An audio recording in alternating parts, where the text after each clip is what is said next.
आज मैं आपको एक मज़ेदार और रोचक कहानी सुनाने जा रही हूँ जिसका शीर्षक है हीरो का सच। तो चलिए शुरू करते हैं।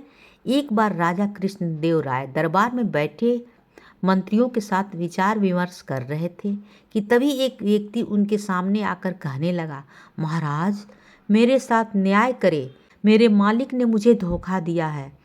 इतना सुनते ही महाराज ने उससे पूछा, तुम कौन हो, कहाँ से आ रहे हो और तुम्हारे साथ क्या हुआ है? अन्नदाता, मेरा नाम नामदेव है। कल मैं अपने मालिक के साथ किसी काम से एक गांव में जा रहा था। गर्मी की वजह से चलते चलते हम थक गए थे और एक पास के एक मंदिर की छाया में बैठ गए।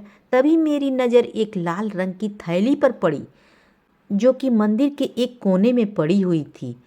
मालिक की आज्ञा लेकर मैंने वो थैली उठा ली। उसे खोलने पर पता चला कि उसके अंदर बेर के आकार के 2 हीरे चमक रहे थे। हीरे मंदिर में पाए गए थे, इसलिए उन पर राज का अधिकार था। परंतु मेरे मालिक ने मुझसे ये बात किसी को न बताने के लिए मना कर दिया और कहा कि हम दोनों इसमें से एक एक हीरे रख लेंगे। मैं अपने मालिक की गुलामी से परेशान था, इसलिए मैं अपना काम करना चाहता था, जिसके कारण मेरे मन में लालच आ गया। हवेली आते ही मालिक ने हीरे देने से साफ इनकार कर दिया। यही कारण है कि मुझे इंसाफ चाहिए।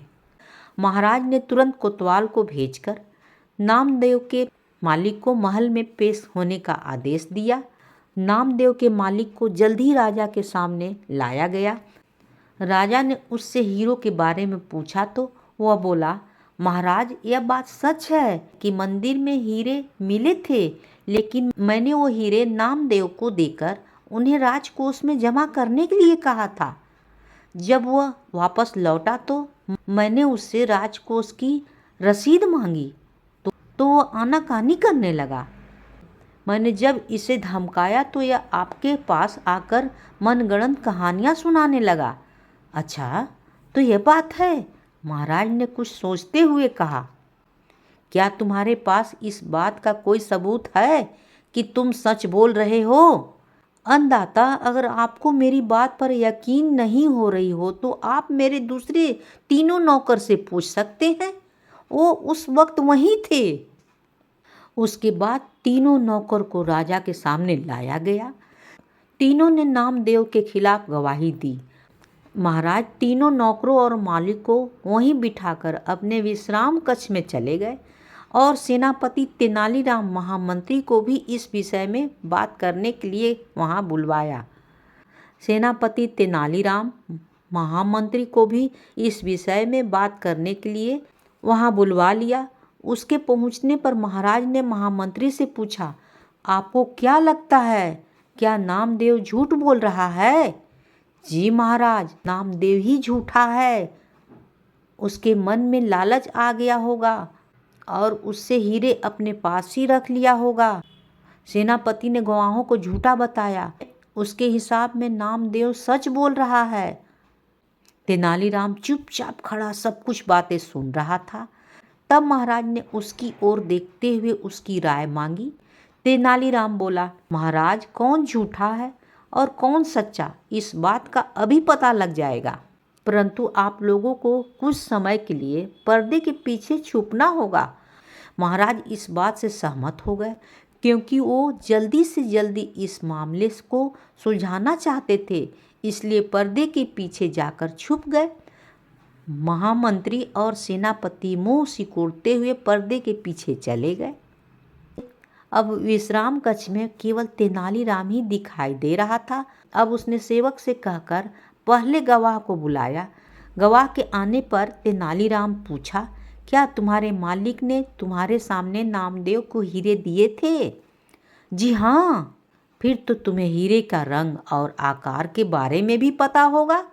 तेनालीराम ने एक कागज और कलम गवाह के सामने करते हुए उसे कहा, लो, मुझे इस पर हीरे का चित्र बनाकर दिखाओ। इतना सुनते ही उसकी सिट्टी पिट्टी गुल हो गई और बोला, मैंने नहीं देखे क्योंकि वो लाल रंग की थैली में थे। अच्छा, अब चुपचाप वहाँ जाकर खड़े हो जाओ। अब दूसरे गवाह को बुलाकर उसने यही प्रश्न पूछा। उसने हीरो के रंग के बारे में बताकर कागज पर 2 गोल गोल आकृति बनाकर अपनी बात साबित की। फिर उसे भी पहले गवाह के पास खड़ा कर दिया गया और तीसरे गवाह को बुलाया गया। उसने बताया कि हीरे भोजपत्र की थैली में थे। उसने बताया कि हीरे भोजपत्र की थैली में थे, इस वजह से वह उन्हें देख नहीं पा सका था। इतना सुनते ही महाराज पर्दे के पीछे से सामने आ गए। महाराज को देखते ही तीनों घबरा गए और समझ गया कि अब सच बोलने में ही उनकी भलाई है। तीनों महाराज के पैरों को पकड़कर माफ़ी मांगने लगे और बोले, हमें झूठ बोलने के लिए हमारे मालिक ने धमकाया था और नौकरी से बाहर निकालने की धमकी दी थी, इसलिए हमें झूठ बोलना पड़ा। महाराज ने तुरंत मालिक के घर की तलाशी के आदेश दिया। तलाशी लेने पर दोनों हीरे बरामद कर लिए गए। सजा के तौर पर मालिक को 10,000 स्वर्ण मुद्राएं नामदेव को देनी पड़ी और 20,000 स्वर्ण मुद्राएं जुर्माना के तौर पर भरनी पड़ी। जबकि बरामद हुए दोनों हीरे राजकोष में जमा कर लिए गए। इस प्रकार तेनालीराम की मदद से महाराज ने नामदेव के हक में फैसला सुनाया। कहानी होती है समाप्त।